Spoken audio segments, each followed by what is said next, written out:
Assalamualaikum warahmatullahi wabarakatuh.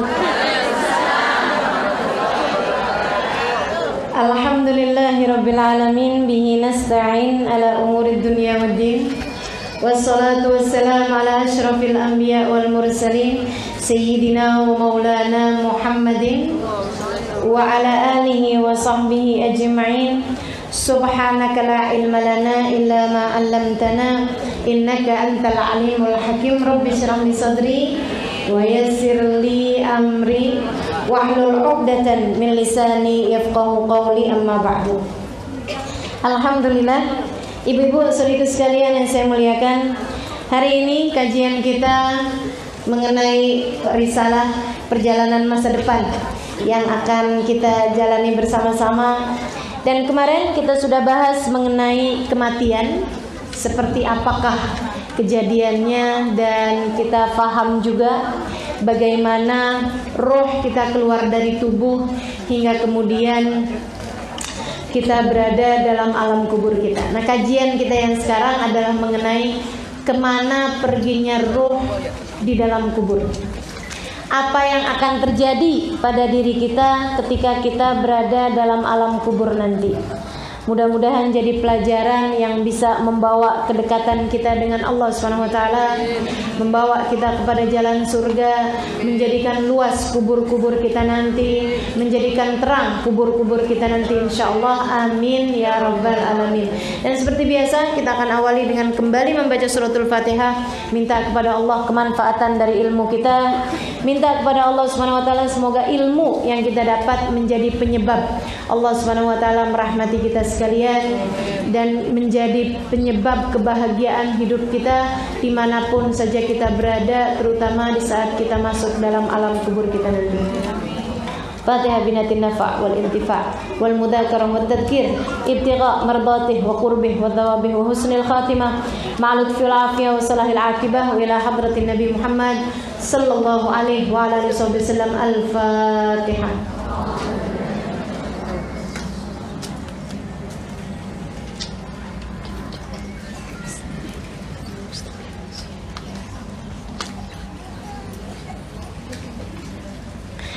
Bismillahirrahmanirrahim. Teman-teman saudariku sekalian yang saya muliakan, dulu Sayyidina Utsman ibn Affan alaihi ridwanullah,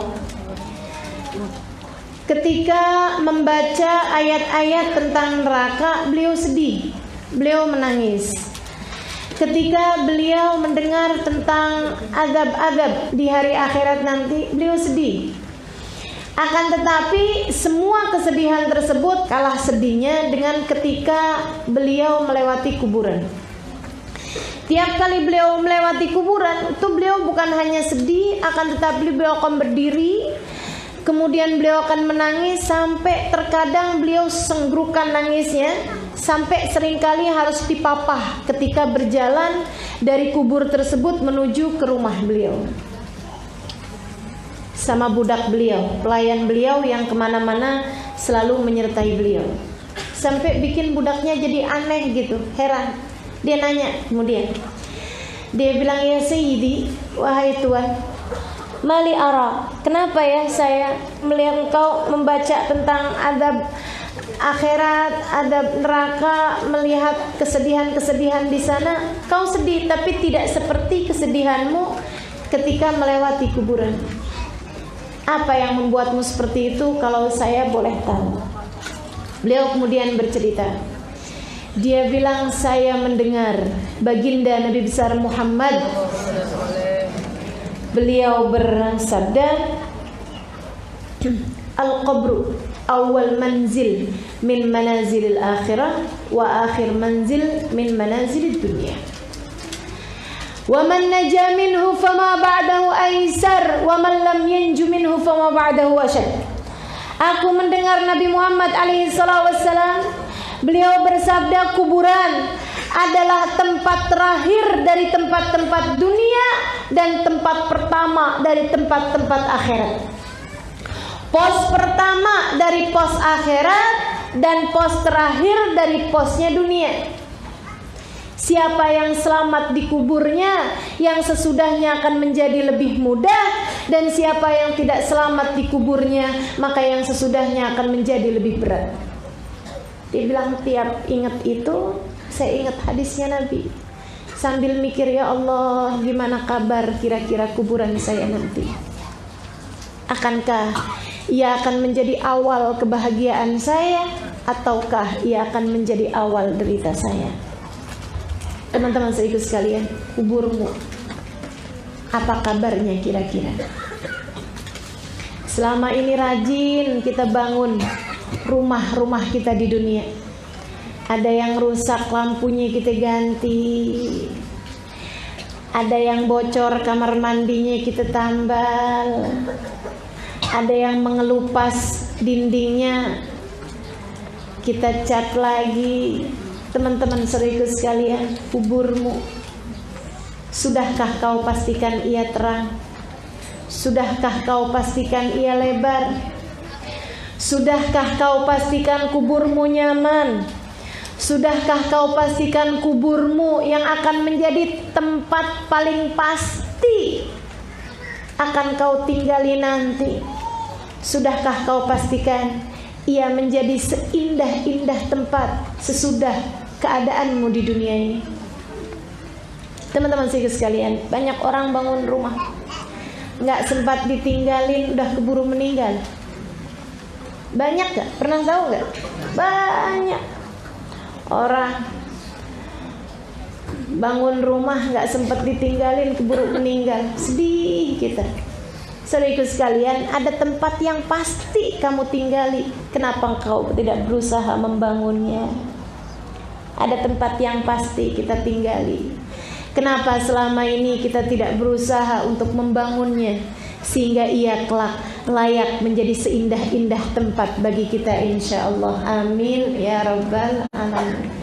Saudaraku sekalian saya muliakan, masuklah kita, diletakkan oleh orang-orang dunia ini ke dalam kubur kita. Sempit aja kelihatannya, tapi saudaraku sekalian, jika ia adalah merupakan awal dari kebahagiaanmu seperti yang aku sampaikan tadi, maka ia akan menjadi tempat luas tak terbatas. Sebaliknya, jika ia menjadi awal deritamu nanti, ia akan menjadi sesempit-sempitnya tempat yang pernah ada. Kita pun masuk dalam kubur kita. Kita masih dengar, meskipun tidak nyatu antara jasad sama ruh. Jadi jasad sama ruhnya udah pisah, tapi gak bisa jauh-jauh. Masih belum bisa jauh-jauh. Kayak orang tidur, nah itu kan jasad sama ruhnya juga pisah, tapi gak jauh-jauh. Makanya dibanguninnya gampang. Tuh yang dibanguninnya susah, kayaknya rada jauhan mainnya. Itu deket memati itu. Kalau gak balik coba. Orang kalau mainnya rada jauhan kan takut gak balik. Jadi siap-siap tuh yang banguninnya susah, kayaknya umurnya gak lama. Teman-teman sekalian saya muliakan, masuklah kita ke dalam kubur kita.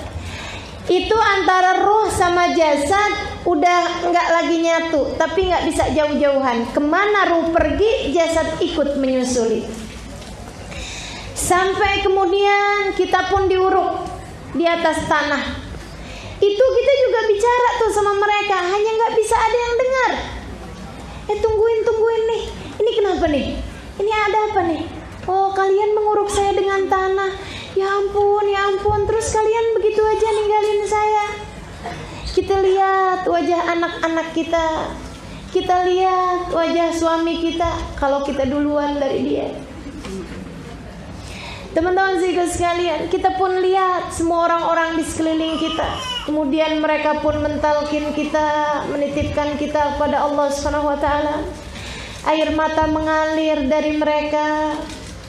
Saudariku sekalian, kita didadahin, kita dipisahin sama orang-orang di sekeliling kita. Ya Allah, ya Allah. Tuh ya. Kita akan tahu di situ siapa yang sungguh-sungguh menyayangi kita dan siapa yang selama ini ngomongnya basa-basi sama kita. Mereka yang sungguh-sungguh menyayangi kita akan memasukkan kita dalam hatinya. Ada nama kita dalam tiap lantunan doa sesudahnya. Ada nama kita disebut dalam deretan orang-orang yang disebut namanya setiap kali mereka berdoa. Akan tetapi teman-teman saudaraku sekalian, ada juga banyak orang-orang yang kemudian melupakan kita begitu saja, sibuk kembali dengan urusan-urusan dunia mereka. Ada yang tersisa seminggu, ada yang sebulan, ada yang setahun, ada yang 4-5 tahun, ya. Bahkan seseorang yang asalnya bilang aku tak sanggup hidup tanpamu, ternyata kita meninggal dunia dia hidup aja, malah bahagia dengan perempuan yang lainnya. Baik teman-teman sekalian, kita pun kemudian masuk dalam alam kubur kita. Dalam kubur kita itu masih belum nyatu nih, belum disatuin sama badan. Saudariku sekalian yang saya muliakan, sampai kabarnya 7 langkahan orang. Enggak pasti, tapi di waktu sekitaran itu udah teruruk nih jasad kita nih, kita masuk dalam tanah nih. Kata Nabi seukuran sekitar 7 langkahan. Nah itu nggak bisa dipolitiki. Gimana caranya ya? Kita bilang sama anak kita, nak, ntar kalau mamah meninggal dunia, kamu berjaga ya giliran. Jadi 7 langkahan terakhir, orang terakhir yang menguburkan itu nggak mulai-mulai. Ntar giliran habis kakak, kemudian jalan kamu nyusul, gitu ya. Jadi selalu ada orang gitu.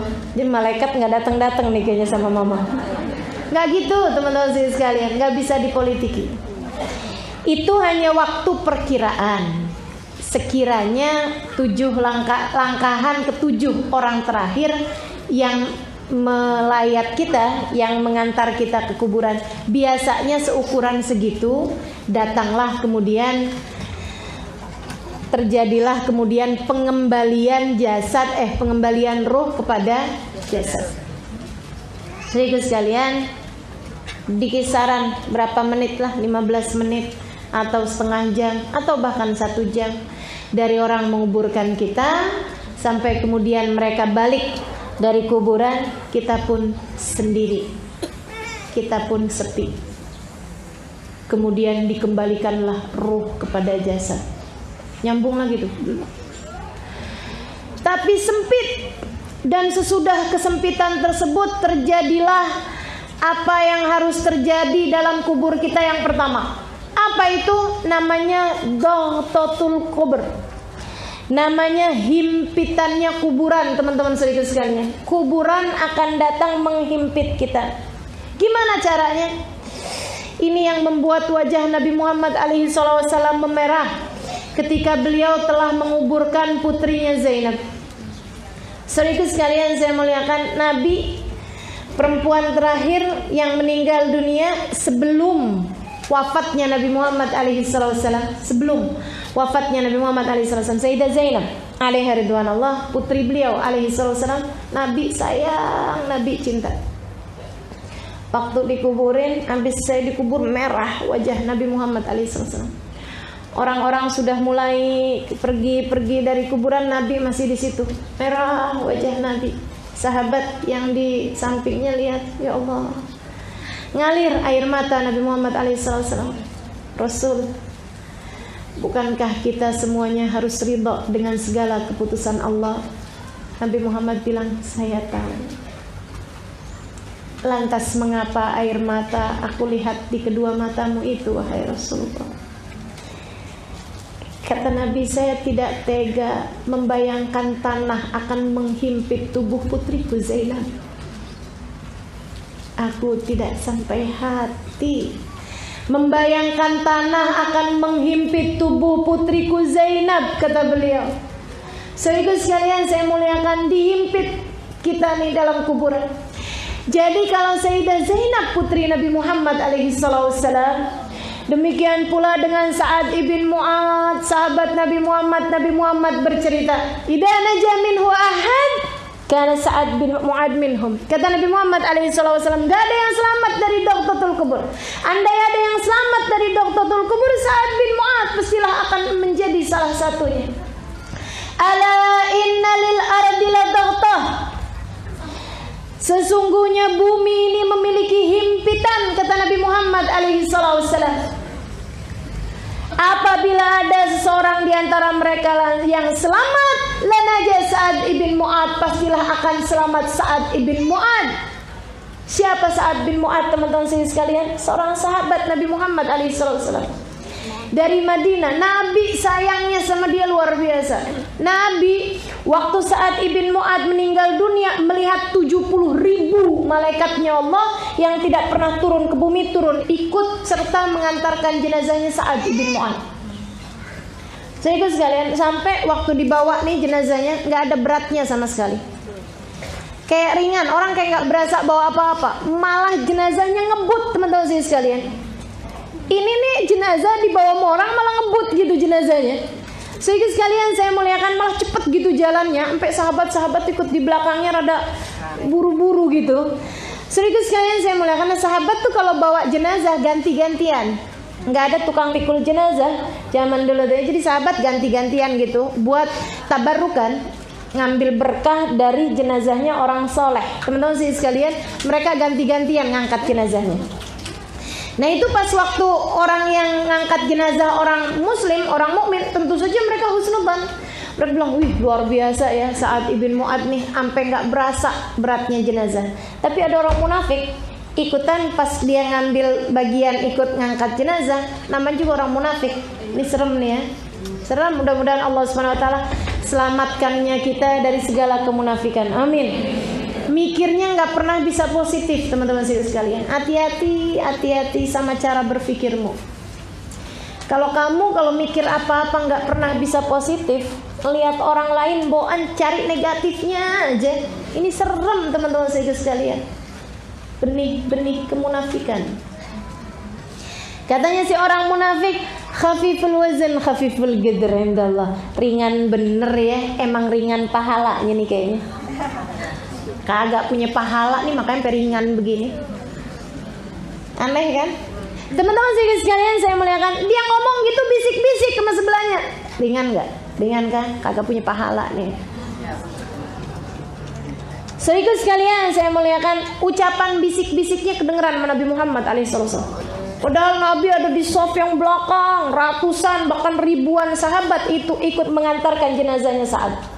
Nabi begitu dengar dari belakang, Nabi teriak, "Man yaqulu hakada?" Kata Nabi, siapa yang ngomong kayak gitu? Khafiful qadr khafiful wazn indallah, khafiful wazn khafiful qadr indallah. Siapa yang berani ngomong gitu? Kata Nabi Muhammad alaihissalam. Sahabat yang sampingnya si orang munafik tadi itu, liatin tuh, liatin. Dia langsung diem aja. Ini Tuhan Muhammad tahu aja. Gitu. Munafik. Kata Nabi Muhammad, kamu tahu kenapa ringan? Fa inni ra'aitu 70,000 malak lam yanzilu minas sama' nazalu li tasyi'i janazah Sa'ad ibn Mu'ad. Karena aku telah melihat 70.000 malaikat langit yang tidak pernah turun ke bumi, hari ini turun untuk ikut serta mengantarkan jenazahnya Sa'ad ibn Mu'ad. Itu yang sudah sebegitunya Nabi Muhammad bercerita, sesungguhnya tanah menghimpit jenazahnya Sa'ad ibn Mu'ad hatta khtala'at adla'uh, sampai berselisihan tulang-tulang beliau. Maka teman-teman saudara sekalian, kita semuanya bakal ngerasainnya, himpitan kuburan. Dihimpit. Itu tuh kata para ulama semacam pelukan dari seorang ibu kepada anaknya yang telah kembali. Bukankah bagaimanapun asal kita dari tanah, maka kita pun dikembalikan ke tanah. Jadi kayak semacam anak balik ke ibunya gitu. Kan kalau anak balik ke ibunya kan dipelukin tuh, walaupun anaknya bandel. Makanya jenis pelukan tuh ada dua. ada pelukan haru, rindu, ada juga pelukan gemes. Bandel amat nih anak gitu ya. Kayak gitu kan. Jadi bumi juga kayak begitu ketika menghimpit manusia. Ada yang dipeluk sama bumi dengan pelukan rindu. Kamu udah balik lagi sama saya. Baik kamu tuh, Masya Allah. Jadi bumi menghimpit dia. Ada lagi yang pelukannya gemes nih, dia nih si bandel nih. Ayo udah kita peluk. Teman-teman sekalian, dihimpit hatta tala'at adla. Oh kata Nabi Muhammad, sampai berselisihan tulang-tulangnya. Jadi yang kanan ke kiri, kiri ke kanan. Biar kata rindu juga kan sakit. Betul nggak? Betul nggak? Makanya teman-teman sekalian saya muliakan, kita minta sama Allah, ya Allah, jangan berat-berat ketika tanah menghimpitkan, ya Allah. Selamatkan kami dari himpitan kuburan. Jadikan semuanya Kau karuniakan keselamatan dan kelembutan-Mu, ya Allah. Amin ya rabbal alamin. Jadi ini yang pertama datang kepada kita dari marhalahnya kuburan ya.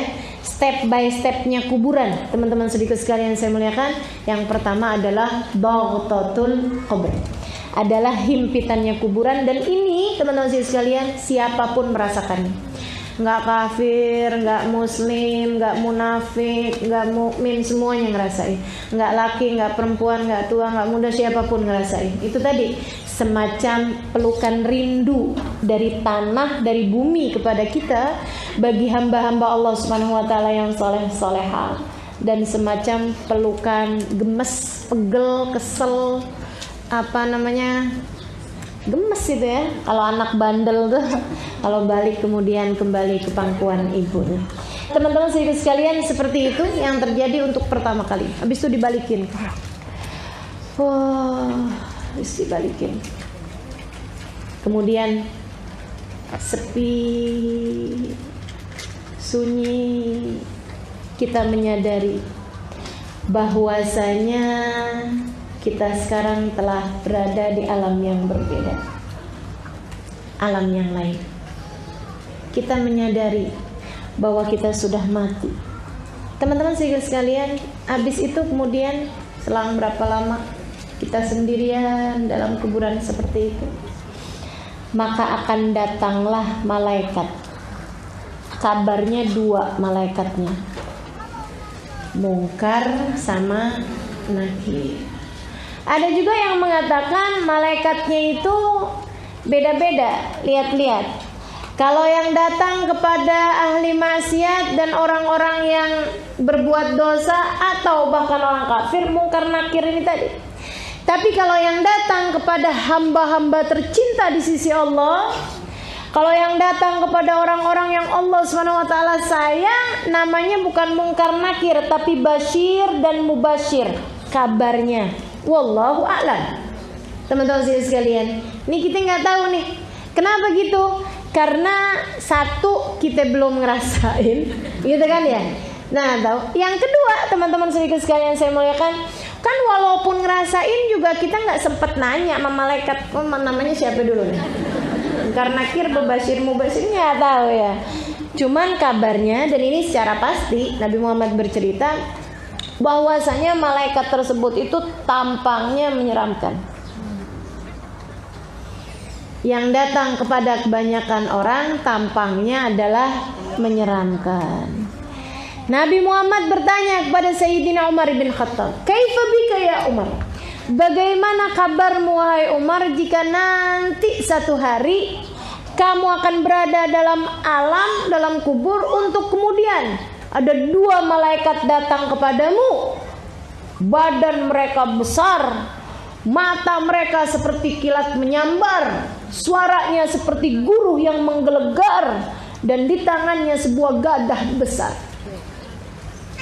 Gimana kamu wahai Umar ketika mereka bertanya tentang agamamu, bertanya tentang apa yang telah kamu kerjakan di dunia ini?"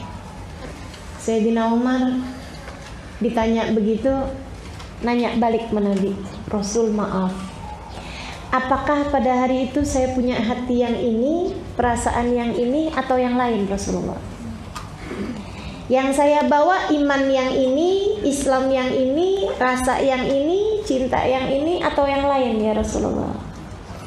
Kata Nabi Muhammad, yang itu juga wahai Umar. Hatimu yang itu juga yang kamu bawa. Ini hati yang kita punya ini, inilah dia yang akan kita bawa. Apa kata Sayyidina Umar bin Khattab?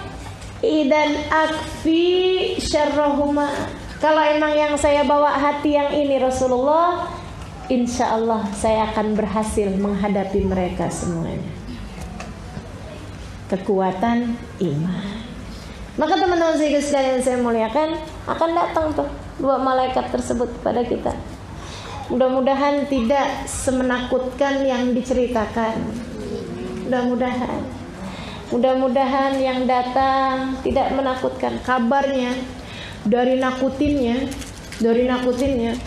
Kalau datang kepada orang-orang tentu saja dengan iman yang lemah, dalam dosa yang membuat mereka terjebak dengan dosa-dosa tersebut. Sampai Allah Subhanahu wa taala, kadang dari murkanya Allah kepada seseorang, teman-teman sekalian, para pembuat dosa. Sampai Allah Subhanahu wa taala cabut iman dalam hatinya. Naudzubillah. Sampai ia tidak lagi mengikuti perintah Allah Subhanahu wa taala, akan tetapi mengikuti perintah hawa nafsunya, sehingga hawa nafsunya menjadi Tuhan dalam kehidupannya. Ketika ditanya sama malaikat Munkar Nakir, katanya malaikat Munkar Nakir, man rabbuka, siapa Tuhanmu? Siapa Tuhanmu? Itu dari seremnya, dari takutnya si orang tersebut itu. Begitu melihat malaikat, tatapannya seperti kilat menyambar, lihat wajahnya nyeremin. Dia dari takutnya sampai jawabnya gini, man rabbuka, siapa Tuhanmu? Tuhan saya kamu, Tuhan saya kamu. Sampai salah. Dari paniknya sampai salah, nyeremin bener. Ya Allah, ya Allah. Teman-teman sekalian saya muliakan. Ini orang-orang yang waktu di dunianya seringkali menjadikan hawa nafsu dan keinginannya sebagai Tuhan dia. Mudah-mudahan Allah Subhanahu wa taala selalu menjadikan kita hamba-hambanya yang ikhlas, hamba-hambanya yang tulus, yang menuhankan dia satu, tidak menuhankan selainnya insyaallah. Enggak menuhankan uang, tidak menuhankan materi, tidak menuhankan suami, tidak menuhankan akal pikiran, tidak menuhankan pakaian, tidak menuhankan makanan, tidak menuhankan tubuh, tidak menuhankan kecantikan, tidak menuhankan apapun yang menghalangkan kita dari hakikat keimanan insyaallah. Datang nih malaikat Munkar Nakir. Teman-teman sekalian saya muliakan, dia ketika datang itu akan bertanya pertama, siapa Tuhanmu? Yang kedua, apa agamamu? Ini jadi saya kasih contekan ya. Ini contekannya nih. Siapa Tuhanmu? Apa agamamu? Kemudian apa kiblatmu? Gitu ya. Apa imammu dalam kehidupan? Maksudnya apa petunjukmu dalam kehidupan? Yaitu Al-Quran. Saudariku sekalian saya muliakan. Kemudian pertanyaan tentang Nabi Muhammad bukan siapa utusan Allah bagimu, bukan. Atau siapa nabimu, bukan. Teman-teman sekalian, bukan begitu. Karena orang belum tentu punya nabi. Kalau siapa Tuhanmu, maksudnya pertanyaan itu menurut kamu siapa yang menciptakan kamu, gitu ya. Jadi semua orang sebenarnya pasti punya Tuhan, baik itu Tuhan yang beneran atau Tuhan dalam persangkaan dia, kan gitu. Jadi semua orang mesti punya Tuhan yang dalam pandangan dia itu siapa yang menciptakan dia, siapa yang melahirkan dia, kekuatan siapa yang ada di atas dia, gitu. Teman-teman sekalian. Kemudian pertanyaan-pertanyaan yang lain, apa agama kamu? Maksudnya apa yang selama ini kamu pegang dalam kehidupan? Buku petunjuk kamu yang menurut kamu tuh apaan, gitu kan? Itu kemudian teman-teman sekalian, pertanyaan tentang Nabi Muhammad bukan siapa nabimu, bukan siapa rasulmu, tapi Ma taqul fi rajul ismu Muhammad? Apa pendapatmu tentang seseorang yang namanya Muhammad bin Abdullah? Itu pertanyaan jebakan, teman-teman sekalian. Pertanyaan yang hanya bisa dijawab oleh hati yang memiliki rasa cinta kepada Nabi. Kamu, andai pun dibuat oleh Allah Subhanahu wa Ta'ala amnesia sekalipun, sampai kamu nggak tahu orang itu siapa, ini siapa, ini siapa, saudaraku sekalian, saya kasih tahu kepadamu bahwa rasa hatimu terhadap seseorang tidak akan pernah hilang. Andaikan kamu nggak inget dia siapa sekalipun, kamu kalau melihat wajah seseorang atau ada di hadapanmu seseorang, kamu pasti akan diberi rasa yang sama dengan ketika kamu masih ingat, gitu ya, sebelum kamu hilang ingatan, teman-teman sekalian. Makanya andai pun udah lupa sekalipun bahwa dia adalah suaminya gitu, biasanya orang yang hilang ingatan akan tahu gitu, dia sama orang itu tuh punya cinta atau benci, ketahuan tuh aslinya. Ngelihat laki-laki pas dia amnesia gitu ya, tabrakan apaan gitu, kurang ajar loh, gue sebel aja bawaan lihat lo siapa sih, ternyata suaminya.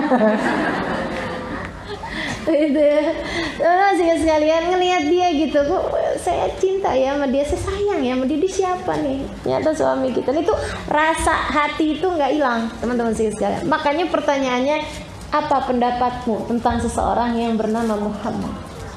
Itu jika kamu hidup di atas muka bumi ini, teman-teman sekalian, dengan rasa cinta kepada Nabi Muhammad, maka dengan tersenyum kamu akan menjawab, dia adalah Nabi saya, dia adalah utusan Allah buat saya. Maka teman-teman sekalian saya muliakan, pastikan jangan berani mati kecuali bawa cinta sama Nabi. Nanti kalau kamu mati nggak bawa cinta sama Nabi, pas ditanya, apa pendapatmu tentang seorang namanya Muhammad? Oh, itu tetangga sebelah saya. Kan nyeremin ya. Apa pendapatmu tentang seorang namanya Muhammad? Kayak kenal siapa ya? Ya Allah, ya Allah. Jadi teman-teman sekalian, miliki cinta kepada Nabi Muhammad. Ini Sayyidina Umar waktu meninggal dunia, dapat berapa hari kemudian ada seorang sahabat ngimpiin beliau.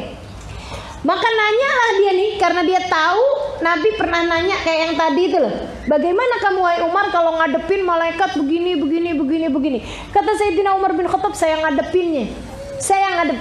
Dia pun kemudian bertanya kepada saya, apa agamamu? Siapa Tuhanmu? Saya jawab kepada mereka, dini dinukuma. Bukankah agama saya adalah agama kamu berdua? Ditanya siapa Tuhanmu? Lah Tuhan saya kan Tuhan kamu berdua juga. Malaikatnya tinggal bingung, kok ini nggak sama teks ya? Ini bener apa enggak nih? Ini jawabannya nggak sesuai teks. Ya Allah, ya Allah. Bagaimana pendapat kamu tentang seorang yang namanya Muhammad? Sayyidina Umar dengan senyum menjawab, bukankah pendapat saya sama dengan pendapat kalian berdua? Ya Allah, teman-teman sekalian, kita sih nggak mau jawab kayak Sayyidina Umar, asal bener dah. Jangan sampai ada di antara kita yang salah jawab ya. Aduh, luar biasa. Nah ini dia, makanya hidup kita jangan jauh-jauh sama Allah. Hidup kita jangan jauh-jauh dari ajaran agama Islam. Hidup kita jangan jauh-jauh dari Al-Quran. Dan hidup kita jangan jauh-jauh dari baginda kita Nabi besar Muhammad sallallahu alaihi wa ala alihi wa sahbihi wasallam. Itu kan sebenarnya pertanyaannya satu. Orang yang percaya sama Allah subhanahu wa ta'ala, yang beriman kepada Allah subhanahu wa ta'ala, kan pasti beriman kepada Nabi Muhammad. Nah, yang bawa ajaran agama ini Nabi Muhammad. Nabi Muhammad waktu datang kan bawa Al-Quran. Teman-teman sekalian, pasti kan akan beriman kepada Al-Quran. Dan dia akan menjalankan ajaran agama Islam, karena itu memang ajaran yang dibawa oleh Nabi. Satu paket sebenarnya. Itu pertanyaan satu sebenarnya. Maka mudah-mudahan Allah karuniakan kita kemampuan untuk dapat menjawab pertanyaan malaikat Munkar Nakir, insyaallah. Amin ya rabbal alamin. Kalau nggak bisa jawab, udah berat dah, berat. Sehingga sekalian saya muliakan, itu pertanyaan pertama. Habis gitu. Udah selesai nih malaikat nanya-nanya nih teman-teman sekalian. Pertanyaan dasar. Kalau kemudian salah satu dari pertanyaan tersebut itu ada yang nggak bisa kita jawab, atau kita bisa jawab, kemudian masuklah kita kepada marhalah yang berikutnya. Apa itu? Hisab kuburan. Ada gitu? Ada. Hisab kubur teman-teman sekalian. Yang Nabi Muhammad SAW menceritakan. Katanya Nabi Muhammad SAW, awal ma yuhasibuhul insan fi qabri as-salah. Yang pertama kali Allah bakal tanya dalam kubur seseorang adalah mengenai sholat. Dan itu bukan ditanya kamu waktu hidup di dunia sholat apa kagak. Enggak, satu demi satu sholat kita akan ditanyain. Gimana tuh? Fa in wajadaha kamilah, kata Nabi Muhammad, kalau sholatnya benar, kubilat wa kubilat bisa irul amal. Jadi ini pengecekan pertama. Gitu ya. Pos pertama dalam kuburan dicek dulu. Kayak di sensor tuh. Tuh teman-teman sekalian, kalau kita mau masuk gedung, kan ada tuh detektor ya. Detektor logam, dipastikan nggak ada yang bawa senjata, dipastikan nggak bawa narkoba, kan itu tuh. Dipastikan nggak bawa apa-apaan yang memang membahayakan, begitu ya. Itu seperti itu tuh. Nah ini teman-teman sekalian, katanya Nabi Muhammad SAW, detektornya itu adalah detektor sholat. Jadi pertanyaannya adalah sholat. Tunggu dulu, dicek satu. Sholat duhur umur sekian, hari sekian, tanggal sekian. Lihat. Kalau ternyata sempurna, bukan ditanya kamu sholatnya enggak di sensor doang, gitu ya, di sensor sholatnya semuanya. Tapi hari demi hari, satu demi satu sholat, dilihatin satu-satu. Itu kalau ternyata sholatnya semuanya sempurna, diterima sholatnya, diterima semua amal ibadah yang lain. Tapi begitu sholatnya nggak sempurna, dicari penambalnya. Apaan penambalnya? Sholat juga. Makanya itulah pentingnya sholat sunnah, gitu ya. Itu pentingnya sholat sunnah. Tapi teman-teman sekalian, sholat sunnah itu 70 sholat sunnah nambel 1 rakaat sholat fardu, gitu. Makanya sholat fardu itu emang bener-bener penting banget. Bagi yang masih punya qadha sholat fardu, utang sholat fardu, daripada ngerjain sunnah, mendingan qadhain sholat fardunya. Qadhain aja, sholli fardhu dhuhri qadhaan lillahi ta'ala, sholli fardhu asri qadhaan lillahi ta'ala, gitu. Kecuali untuk sholat asar sama subuh, gitu ya. Selain daripada itu sholatnya dikerjakan sesudah. Tapi untuk subuh sama asar, sholatnya sebaiknya kerjakan sebelum. Sebab nggak ada sholat sesudah asar, nggak ada sholat sesudah subuh, gitu ya. Jadi kalau sholat-sholat yang lain, sholatnya kerjain sesudah. Duhur sesudah, sholat maghrib sesudah, sholat isya sesudah. Sholat subuh sama sholat asar, nah itu kerjakan sebelum sholat fardu, bagi yang masih punya utang. Tapi kalau bagi yang enggak, alhamdulillah saya dari balik sudah hijrah, deh. Maksudnya enggak mengalami masa jahiliyah gitu dulunya. Nah kalau seperti itu, daripada sholat qadha lebih baik sholat sunnah, gitu kan. Nah itu teman-teman sekalian, habis selesai nih urusan yang sholat, sorry sekalian saya muliakan. Baru kemudian kalau sholatnya ada yang enggak beres, wah ini urusannya. Nggak bisa masuk step-step yang berikutnya tuh. Disiksa dulu sama malaikat, dihabisin dulu sama malaikat, dipersulit setengah mati sama malaikatnya Allah SWT. Nggak ngerti gimana modelnya. Ada yang mengatakan katanya dimasukkan ke dalam bumi yang terdalam, dipukul sampai masuk ke bumi yang terdalam, kemudian balikin lagi, tanyain lagi, ada sholatnya yang tertinggal lagi, masukin lagi ke bumi yang terdalam. Makanya teman-teman saudara sekalian, nggak usah percaya sama ruh gentayangan, apalagi kalau dia adalah ruhnya orang yang ahli maksiat, kan begitu ya. Ruhnya perampok itu gentayangan, rohnya orang bunuh diri gentayangan katanya. Nggak ada, teman-teman sekalian, nggak ada. Soalnya dia belum diterima ustazah di alam kuburnya, jadi sekarang ruhnya gentayangan. Boro-boro gentayangan. Menurutmu yang kayak begitu keadaannya gitu, keburu mau godain orang? Nggak ada ceritanya ya. Ini beneran tuh. Masuk dah tuh, ya Allah. Nah kalau selamat, kemudian masuklah kepada keadaan yang berikutnya lagi. Masuk namanya alam kubur. Alam kubur namanya alam barzakh. Yang kata Allah Subhanahu wa taala, "Wa min waraihim barzakhun ila yaumi yub'atsun." Dan di belakang kalian, nih belakang kita nih, kehidupan sudah dunia maksudnya. Habis kita masuk, belakangnya kemudian nyusulin barzakh ila yaumi yub'atsun. Ada alam barzakh kata Allah sampai hari kalian dibangkitkan. Nah ini teman-teman sekalian, kalau sudah selesai urusan-urusan sensor sholat, sensor ibadah ini, ibadah kita sensor-sensornya udah lewat, barulah kemudian kita masuk kepada balasan kuburan. Kepada balasan kuburan, gitu ya, alam kubur. Yang katanya Nabi Muhammad SAW, al-qabru imma raudhah min riyadil jannah wa imma hufrah min hufaril niran.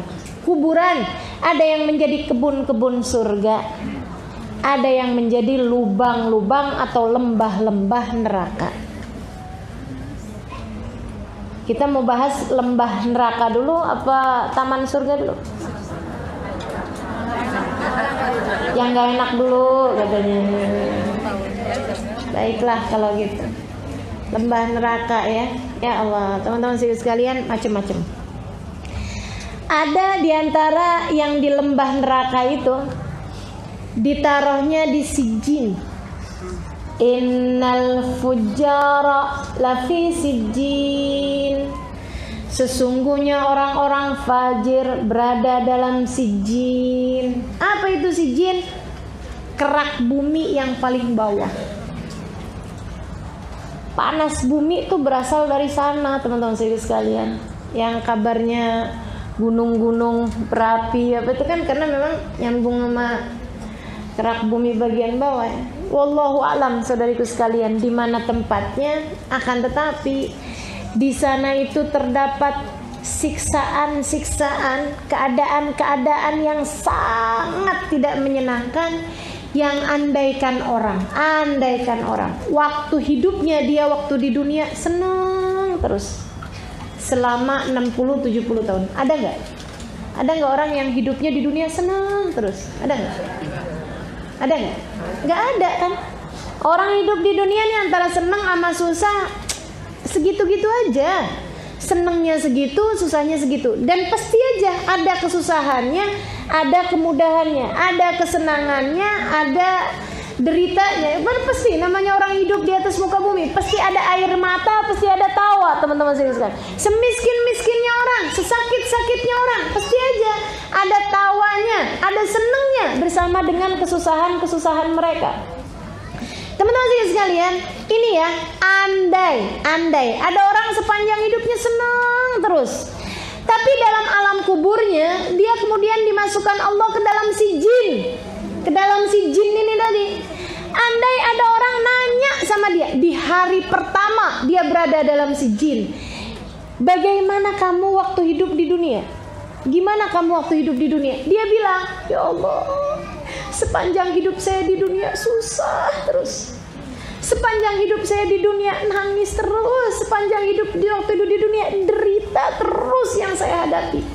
Lupa kesenangan hidup 70 tahun hanya dari kesusahan di dalam alam kubur 1 hari. Maka apa yang akan kau perjuangkan, saudariku sekalian? Maukah kamu demi kesenangan hidup sesaat ini kamu kemudian mengorbankan kesenangan hidup selamanya?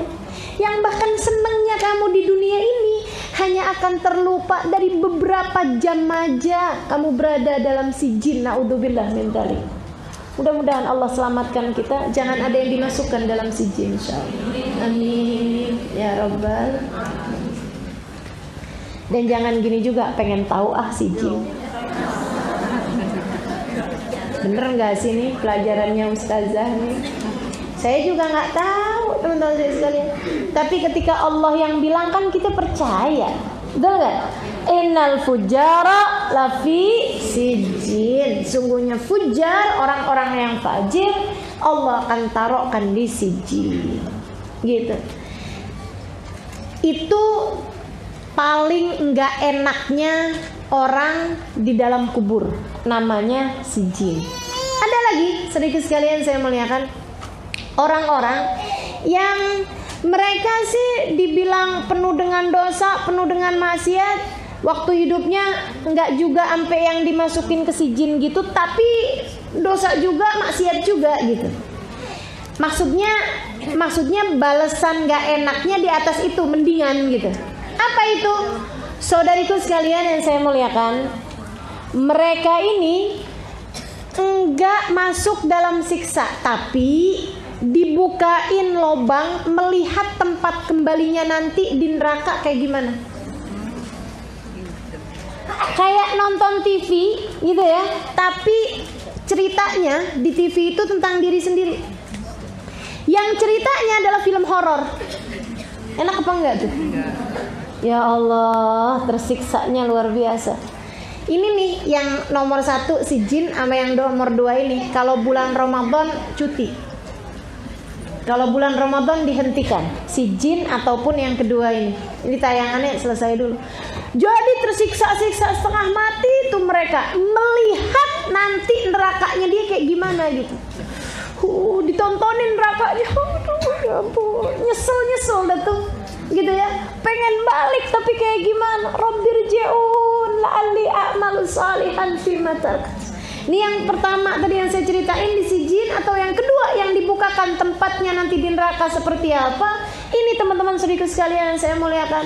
Ini yang nangis tiap harinya, ya ampun, balikin sehari ya Allah, balikin.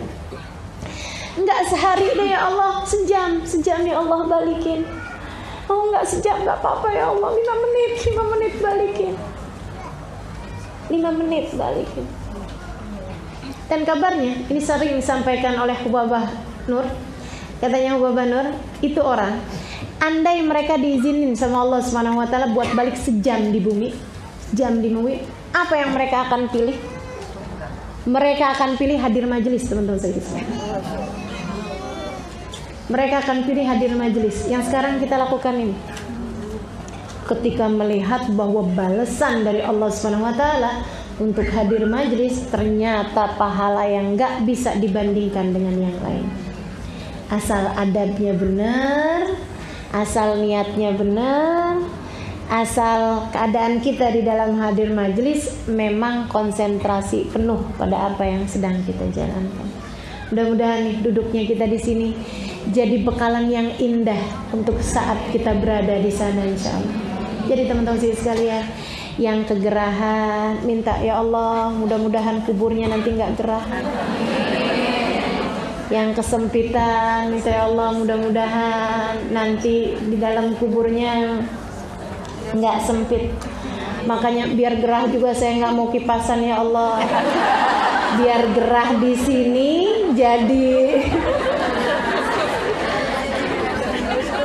jadi tebusan buat gerah di sana. Biar air mata yang keluar di sini aja ya Allah, jangan di sana. Keringat yang keluar buat di sini aja, nggak di sana. Gitu. Masya Allah. Mudah-mudahan Allah rahmati kita semua. Langsung berhenti semua kipasannya. Alhamdulillah. Soalnya dari tadi saya lagi iri aja, pada bisa kipasan saya kagak. Baik, teman-teman sekalian saya muliakan. Iya, padahal kan gerahan saya ini sambil ngomong. Ini ya. Jadi yang pertama adab yang paling perih adalah yang tentang di sijin. Di atasnya itu enggak. Kan saya mau adem juga di sana. Iya. Jadi yang kedua kemudian yang dalam kuburnya adalah dibukakan lubang melihat neraka itu nanti seperti apa. Ya ampun, ngerinya ya. Nah ini teman-teman sekalian, ada lagi, mohon maaf, di atasnya itu, di antara itu, yang pertama si jin, yang kedua, sekalian saya muliakan, dia enggak di neraka, dan dia juga enggak di alam kubur yang diperlihatkan layarnya dia atau keadaan neraka nanti, enggak. Tapi dia itu sama Allah rohnya ditaruh di sebuah burung, yang burungnya itu kelilingan neraka. Jadi dia sih ngerasain neraka, masuk neraka enggak gitu ya, tapi udah kelilingan neraka, kan gak enak juga tuh, gak enak juga. Siapa mereka? Orang-orang yang mengajak dalam keburukan. Oh ini bahaya nih, bahaya nih. Ini nih, pengajak keburukan, lawannya syahid teman-teman sekalian, lawannya syahid. Sebab syahid nanti juga balasannya mirip seperti itu, tapi untuk yang surga gitu. Jadi yang pertama paling susah nih yang di si jin nih, yang ditaruh di siksaan tadi itu ya, kerak bumi paling bawah, panasan, disiksa sama Allah Subhanahu wa taala. Ini yang pertama nih, adab kubur yang hufrah min hufarin niran, yang Nabi Muhammad bilang tadi nih, lembah dari lembah-lembahnya api neraka. Serius sekalian saya melakukan, meskipun ya enggak ada apa-apanya sih dari neraka yang sebenarnya, tapi ya udah deh, pokoknya mudah-mudahan cuman nyeritain, enggak nyicipin aja, jangan, mudah-mudahan, amin. Yang keduanya yang ditaruh sama Allah Subhanahu wa taala rohnya di burungnya tuh kelilingan neraka. Seperti itu. Sampai kapan? Sampai kiamat. Yang pertama tuh juga sampai kiamat. Yang di atasnya lagi itu yang agak mendingan, yaitu dia enggak disiksa, tapi teman-teman sekalian ngelihat nanti neraka tuh kayak gimana, dipertontonkan neraka itu nanti akan menjadi seperti apa. Serius sekalian saya muliakan. Kemudian yang keempatnya yang ini orang mukmin tapi punya dosa gitu ya. Orang mukmin tapi ada dosanya, dan kebanyakan dosanya yang bikin yang ini nih, yang keempat ini, yang paling mendingan dari seluruh siksa ya. Itu adalah disebabkan karena pulang ke negeri akhirat mati bawa utang. Apa itu? Serius sekalian, di penjara. Jadi rohnya terpenjara, nggak bisa diziarahin, nggak tahu siapa yang datang ke kuburnya, nggak paham apa-apaannya, gitu, nggak ngerti deh, nggak tahu apa-apa. Serius sekalian saya muliakan, dan dia berada dalam keadaan yang nggak enak bener. Bosen yang luar biasa. Dan ini yang masalah sama orang yang pulang bawa utang nih, teman-teman sekalian. La yazur wa la yuzar, nggak bisa didatengin, nggak bisa mendatangi. Itu satu. Sama kalau ada orang doa di dunia ini, ada orang doa kebaikan buat dia di dunia, nggak nyampe. Jadi kalau Allahumma ighfir lahum warhamhum wa'afihim wa'fu tuh yang pulang bawa utang nggak bisa dapet. Serem bener kan? Makanya nih yang suka kalau ditagih utang lebih galak ini ya, kayaknya kalau abis dengerin kayak begini nih, ya ampun, ayo dah pada taubat. La ilaha illallah. Mudah-mudahan Allah rahmati kita semuanya insyaallah. Amin ya rabbal alamin. Gak bisa teman-teman sekalian. Makanya Nabi Muhammad kalau mau nyolatin orang, pertanyaan Nabi kan gitu, dia punya utang apa enggak, kata Nabi. Karena kalau misalnya punya utang percuma mau disolatin. Hatta sama Nabi Muhammad sallallahu alaihi wasallam, itu doa-doanya Nabi waktu nyolatin dia percuma, nggak nyampe juga. Itu Nabi loh, itu Nabi. Apatah lagi cuma anak kita, suami kita, saudara kita, siapa kita, nggak nyampe teman-teman sekalian. Dan bagi yang punya orang tua, ayah atau ibu meninggal dunia bawa utang, kalian sebelum bagi-bagi warisan, kalau ada warisan yang diberikan, bayarin dulu utang-utangnya. Nyeremin bener, orang tua punya utang, anak malah rebutan warisan. Kayak apaan itu? Cari tahu siapa aja bapak kita atau ibu kita nih punya utang waktu hidup di dunia sama siapa aja, biar kita bisa bayarin dulu utang-utang mereka gitu. Kalaupun sampai utang yang ditinggalkan lebih banyak daripada harta, bakti kita caranya adalah dengan kita berusaha buat melunasi hutangnya orang tua kita. Daripada kamu baca-baca, kirim-kirim doa, kirim-kirim apaan segala macam, bayarin dulu aja hutangnya. Karena yang lain-lain nggak bisa dapat, teman-teman sekalian, nggak bisa masuk, nggak bisa terkirim selagi utangnya belum terbayarkan. Jadi kayak cuma semacam kuota ini ya. Kalau nggak punya kuotanya nggak bisa nyampe. Gitu tuh. Bayarin dulu utangnya. Itu teman-teman sekalian. Kemudian, saudara sekalian, sekarang kita mau bahas yang imma raudhah min riyadil jannah. Nah, yang enak-enak sekarang kita bahas ya. Yang enak-enak, yang nomor 1. Kita doa nih, mudah-mudahan bisa ngarep yang nomor 1 ini. Ini teman-teman sekalian saya muliakan, yang nomor 1 paling enak, dikumpulkan bersama dengan rohnya Nabi Muhammad SAW. Itu udah nggak ada balasan lebih enak daripada itu. Nggak ada balasan lebih enak daripada itu. Ditinggiin derajatnya sama Allah SWT, udah bisa kumpul sama Nabi, sama rombongannya Nabi dari sejak berada dalam alam kubur. Siapa mereka? Para kekasih Allah Subhanahu wa ta'ala. Nih kita mintanya juga malu sama Allah, betul nggak? Tapi kalau nggak minta takut nyesel. Jadi biar kata gini-gini juga minta aja, betul nggak? Biar kata kita baca Quran iya, tapi jarang-jarang, ngomongin orang iya, tapi sering. Iya, baca sholawatan iya, tapi apa nih? Ngomongin orang juga.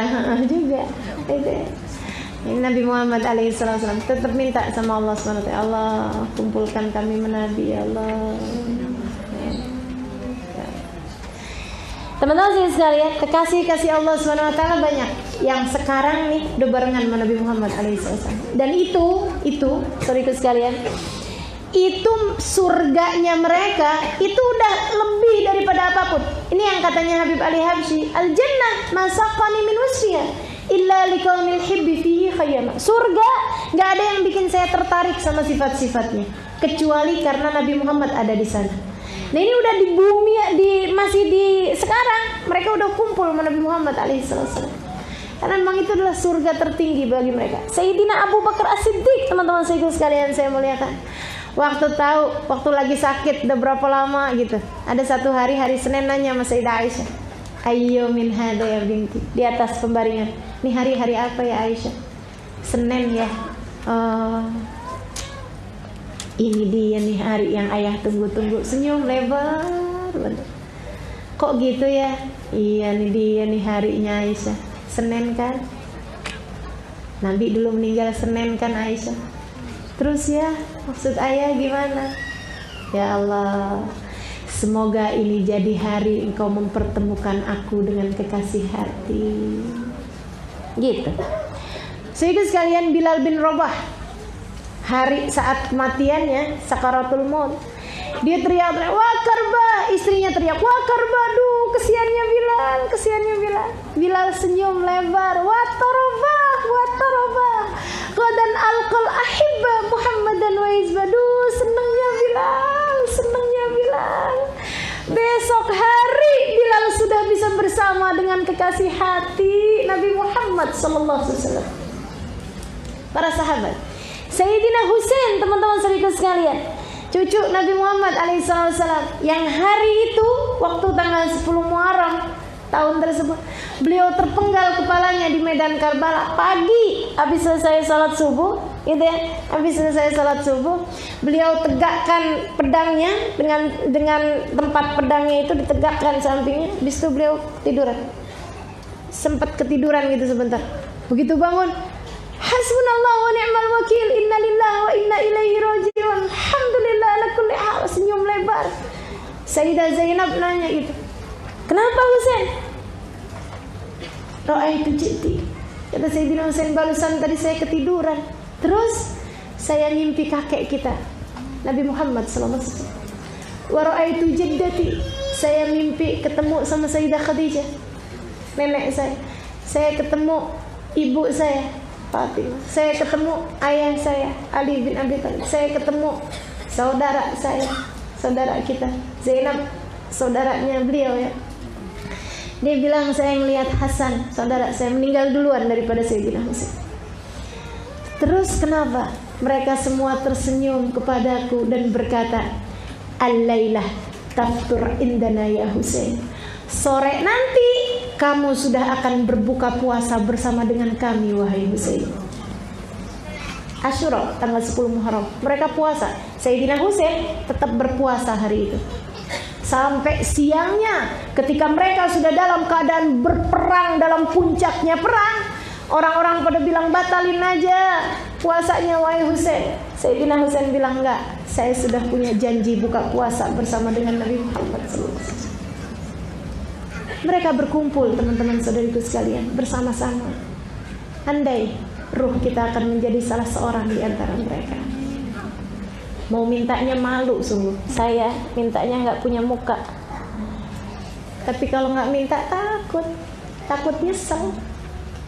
Ya Allah, coba saya minta di dunia, saya mungkin akan bersama dengan mereka hari ini. Jadinya ya udah kita minta aja ya, biar gak punya muka juga.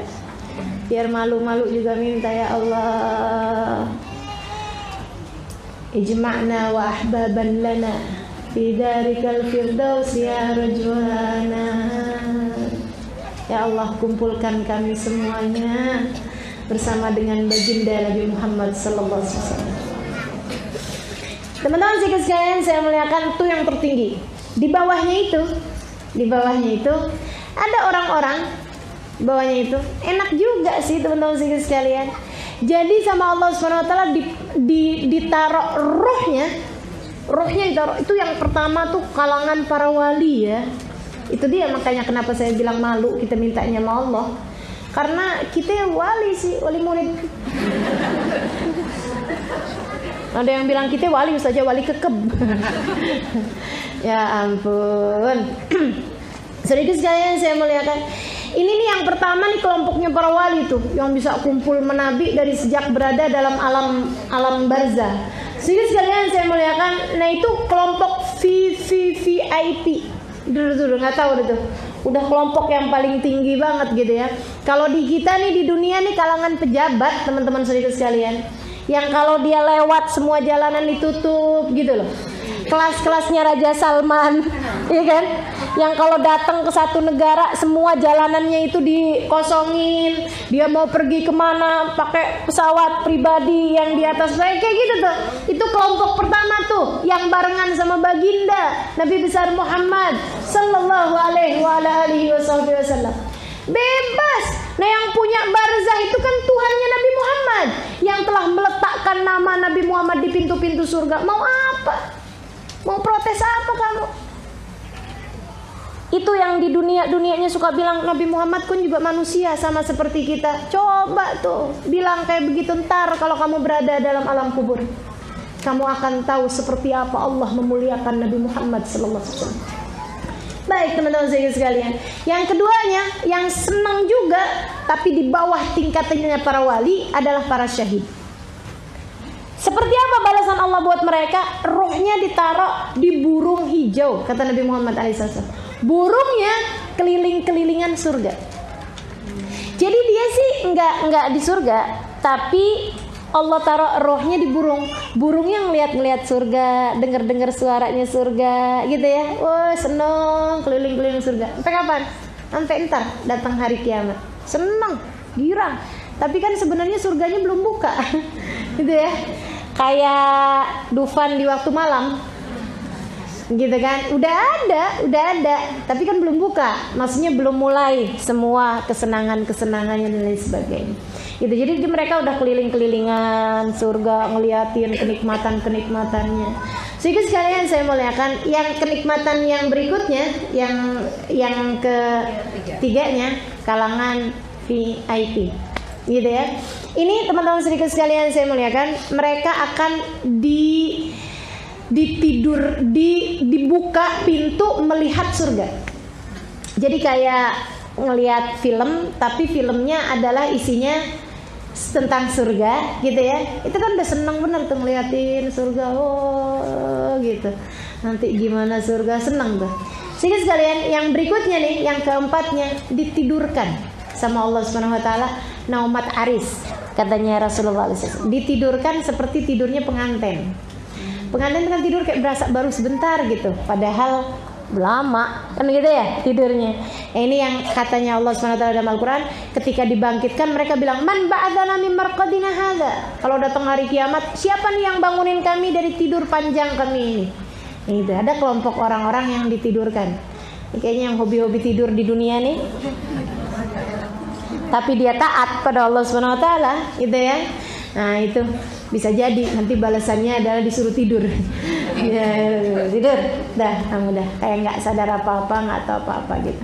Teman-teman sekalian, dan yang berikutnya ini yang mayoritas umat Islam berada di sana. Mayoritas umat Islam berada di sana. Apa itu?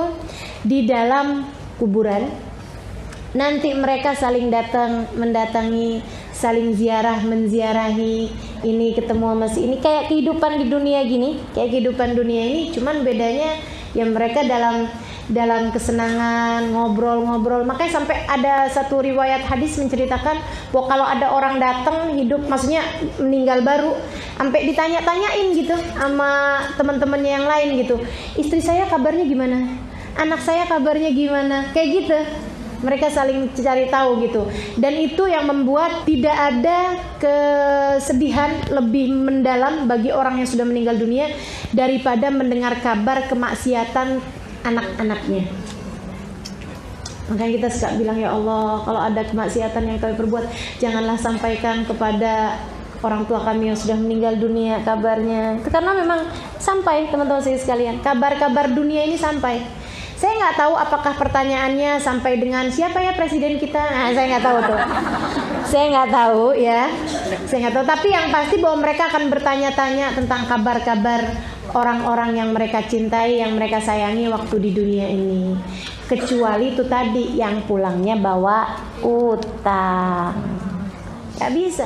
Nggak bisa berziarah, nggak bisa bertanya, nggak bisa, kayak di penjara aja gitu mereka. Alhamdulillah. Mudah-mudahan Allah SWT jadikan kubur kita raudhah min riyadil jannah, insyaallah, salah satu dari kebun-kebun surga gitu ya.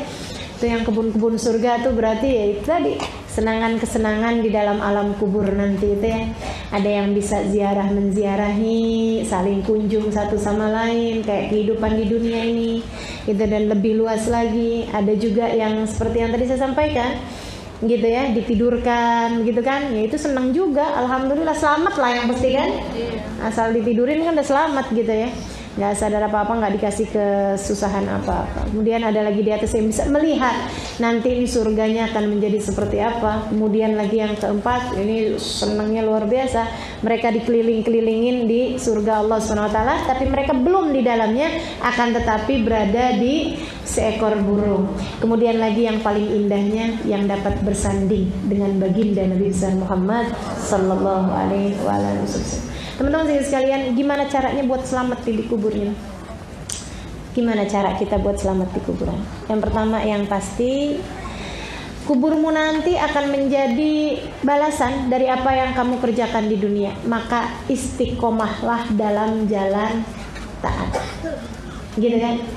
Kemudian yang kedua, teman-teman sekalian, dekati Nabi Muhammad sallallahu alaihi wasallam, perbanyaklah sholawat. Kata Nabi Muhammad, nurun lakum, sholawat kalian kepadaku akan menjadi cahaya bagi kalian, cahaya di kubur, cahaya di itu. Ustazah, kalau dibilangin kuburnya biar lapang, kuburnya biar terang tuh maksudnya gimana? Itu tadi yang ziarah menziarahi tadi tuh kayak dibikinin rumah-rumah sama Allah SWT, rumah untuk ruh-ruhnya ya.